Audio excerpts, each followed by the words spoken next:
This is a bonus section from lesson 1.0, so I would call this 1.1. Now this is extracurricular activity. This is if you want to go above and beyond.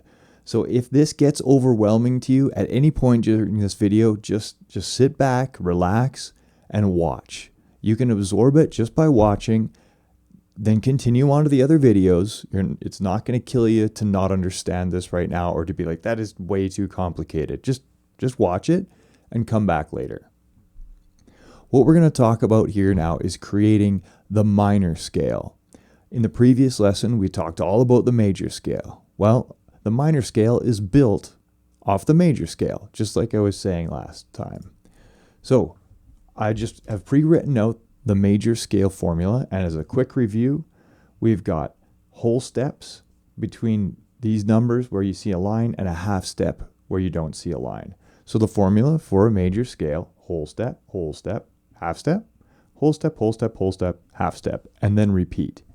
Okay, we've got the C major scale written underneath it, C, D, E, F, G, A, B, C, with no sharps or flats. Perfect starting point. Now, I told you that you could create any scale from the major scale, and you can. And last time we discussed about flat 2s, flat 3s, flat 5s, flat 6s. So in order to create the major scale, in order to create the minor scale from the major scale, I know I'm going to screw that up a million times. I'm going to try really hard not to because I don't want to confuse you. So to convert your major scale to the minor scale, you have to do three things. You have to flat the 3, they call it flattening the 3. You have to flat the 6 and flat the 7. All that means is take the 3 and drop it by a half step, 1 fret, okay? So I'm going to rewrite out the major scale down here with a flat 3, a flat 6, and a flat 7. And when you flat a note like that, you got to get rid of it. So you flat the 3, and then you get rid of the 3, and you put the space where the 3 used to be. I'm going to try and write this out as best I can. So we have a 1. Of course, we're going to start with the 1. And we have a whole step to 2. And now, because we're going to put a flat 3 here, it's only a half step between the 2 and the flat 3. Now, there used to be a 3 there, so I need to delete the 3, and that's a space. And I go to 4. Oh my gosh. How did I go to 4? Okay, now, the 5 doesn't need to be flattened, so we got a whole step to 5. And the 6 does need to be flattened. So I have a flat 6. And now I got a space where that 6 used to be. Space. Now the 7 I said had to be flattened as well. Flat 7.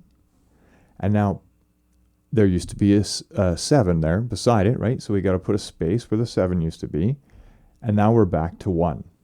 So if you look at this pattern and you want to say whole step, half step, whole step, and confuse yourself, it's whole step, half step, whole step, whole step, half step, whole step, whole step. So all we've done is flatten the 3, flatten the 6, flatten the 7, and we've removed where the 3 used to be, and we've removed where the 6 and the 7. So before I go too far here, I need to define what the relative minor scale is and what it means.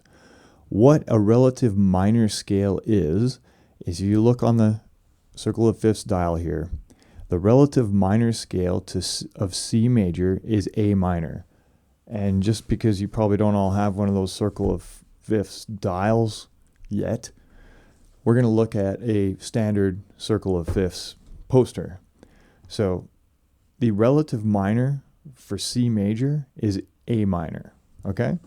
So that's how you find it on a standard circle of fifths poster.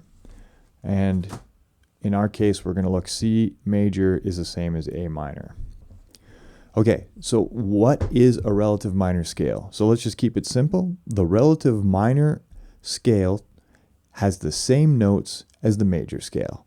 So as you can see on the circle of fifths dial here, these are all the notes that are in the key of C major, yet they're the same notes when you look at it and you say, well, A minor. Well, they're all the same notes. Okay, you just start at a different place in the scale when you play the scale.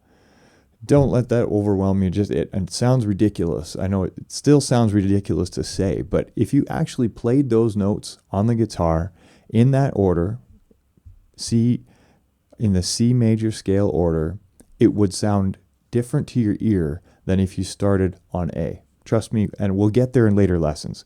So just know that we're working on the relative minor scale to C major, which is A minor. Okay, so let's do our A minor scale. And this is our C major scale. So what I just said is that if we follow this formula and we start on A as our 1 with our A minor formula, we should get all the same notes here as we do up here, which means there are no sharps and flats in the key of A minor, and there are no sharps and flats in the key of C major. Let's try and prove that. And I'll try not to make any mistakes or accidentally rub half the board off. So we're going to put A under our 1 just like we normally do. So A is under our 1. Now that would be starting here. So let's just say our A, here's our start point. If you're going to play your C major scale, you're going to start here and play C, D, E, F, G, A, B, C.